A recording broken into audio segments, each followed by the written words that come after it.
Hi అందరికీ నమస్కారం. ఈరోజు రెసిపీ వచ్చేసి క్యాలీఫ్లవర్తో చట్నీని ఎలా తయారు చేసుకోవాలో చూపించబోతున్నాను. క్యాలీఫ్లవర్తో ఎప్పుడు కర్రీ ఫ్రై కాకుండా ఇలా పచ్చడి కూడా చేసుకొని తిని చూడండి. చాలా అద్భుతంగా చాలా బాగుంటుంది. మీరు కూడా క్యాలీఫ్లవర్ చట్నీని ఇంట్లో ఇలా చేసి పెట్టారంటే ఇంట్లో వాళ్ళు తిని చూసి ఏంటి ఇది క్యాలీఫ్లవర్ చట్నీనా ఇంత బాగుంది, మరి ఎప్పుడు చేయొచ్చు కదా, పచ్చడి చాలా రుచిగా ఉంది అని తప్పకుండా అడుగుతారు. ఫ్రెండ్స్, మరి క్యాలీఫ్లవర్తో పచ్చడిని ఎలా తయారు చేసుకోవాలో వీడియోలోకి వెళ్ళి చూసేయండి.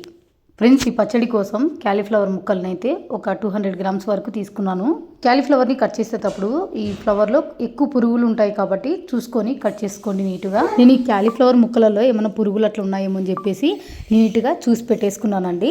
ఈ కాలీఫ్లవర్ ముక్కలను ఉడికించుకోవడం కోసం ఒక గిన్నెలో నీళ్ళు తీసుకోవాలి. ఇలా కాలీఫ్లవర్ ముక్కలన్నీ గిన్నెలోకి వేసుకున్న తర్వాత ఇప్పుడు ఇందులోకి కొద్దిగా సాల్ట్ వేసుకొని ఈ గిన్నెను తీసుకెళ్ళి స్టవ్ మీద పెట్టుకొని ఈ కాలీఫ్లవర్ ముక్కలను మెత్తగేంత వరకు బాగా మీడియం ఫ్లేమ్లోనే ఉడికిచ్చేసుకోవాలి. కాలీఫ్లవర్ ముక్కలన్నీ ఈ విధంగా మెత్తగా ఉడికిచ్చేసుకోవాలి. ఇక్కడ చూపిస్తున్నాను చూడండి, ఇలా పట్టుకుంటే మెత్తగా అయిపోవాలి. ఇలా మెత్తగా ఉడికిచ్చేసుకోవాలి. ఇప్పుడు స్టవ్ ఆఫ్ చేసుకొని గిన్నెను పక్కన పెట్టేసుకుందాము. తర్వాత స్టవ్ మీద ప్యాన్ పెట్టుకొని ప్యాన్లోకి ఒక 2 టేబుల్ స్పూన్లు నూనె వేసుకొని వేడి చేసుకోవాలి. నూనె వేడయ్యాక ఇందులోకి ఒక 10 వరకు ఎండుమిరపకాయలను వేసుకొని మంట సిమ్లోనే పెట్టుకొని కలుపుకుంటూ దోరగా వేయించేసుకోవాలి. ఎండుమిరపకాయలు ఇలా దోరగా వేయించుకున్న తర్వాత ఇవన్నీ ఒక ప్లేట్లోకి తీసుకొని పెట్టుకుందాము. ఇలా వేయించి పెట్టుకున్న ఎండుమిర్చిని పక్క పెట్టేసుకున్న తర్వాత ఇందులోకి ఒక 10 వరకు వెల్లుల్లి కూడా పొట్టు తీసేసుకొని వేసుకొని ఒక్క సెకండ్ ఇట్లా వెల్లుల్లి కూడా బాగా వేయించేసుకొని తీసేసుకోవాలి. వెల్లుల్లి కూడా ఫ్రై చేసుకొని పక్కన పెట్టుకున్న తర్వాత మళ్ళీ అదే ప్యాన్లోకి ఒక 3 టమోటాలను కట్ చేసుకొని వేసుకొని కలుపుకుంటూ ఫ్రై చేసుకోవాలి. టమాటో కూడా ఇలా మెత్తగా అయిపోయిన తర్వాత ఇప్పుడు ఇందులోకి కొంచెం కరివేపాకు కూడా వేసుకొని ఇలా కలుపుకుంటూ కరివేపాకు కూడా కొద్దిసేపు ఫ్రై చేసుకోండి. ఈ పచ్చళ్ళలోకి కరివేపాకు వేయడం వల్ల టేస్ట్ కూడా చాలా బాగుంటుంది.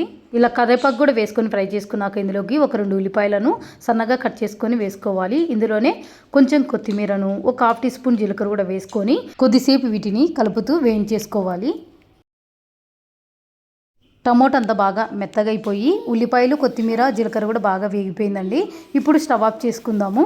తర్వాత చట్నీ మిక్సీకి వేసుకోవడం కోసం ఒక పెద్ద మిక్సీ జార్లోకి ముందుగా వేయించుకున్న ఎండుమిర్చి వెల్లుల్లి అలాగే టమోటా ఉల్లిపాయలు కొత్తిమీర ఇవన్నీ ఇందులోకి వేసేసుకోవాలి. అంటే మిక్సీ జార్లోకి వేసుకోవాలి.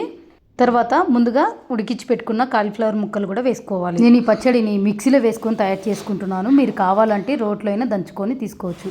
ఇలా అన్నీ వేసుకున్న తర్వాత ఇప్పుడు రుచికి తగ్గట్లు సాల్ట్ కూడా వేసుకొని ఈ పచ్చడి మెత్తగా కాకుండా కొంచెం బరకగా మిక్సీ పట్టుకోవాలి. అంటే కచ్చా పచ్చగా మిక్సీ పట్టుకోవాలి. ఎక్కువ మెత్తగా వేసుకున్నారంటే ఈ పచ్చడి టేస్ట్ అనేది బాగుండదు. చూసారు కదా, పచ్చడి ఇలా కచ్చా పచ్చగా మిక్సీ చేసుకోవాలండి. మరి మెత్తగా వేసుకున్నారంటే అంత టేస్ట్ బాగుండదు.